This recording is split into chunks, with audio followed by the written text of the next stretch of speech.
विद्यासागर विश्ववन्द्य श्रमणम् भक्त्या सदा संस्तुवे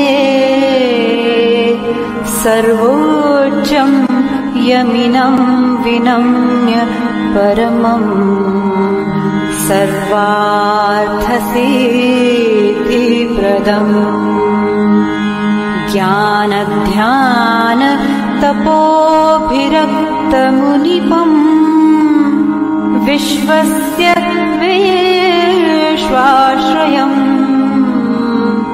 साकारं श्रवणं विशालहृदयम् सत्यं शिवं सुन्दरम् विद्यागुरुवन्दनम्।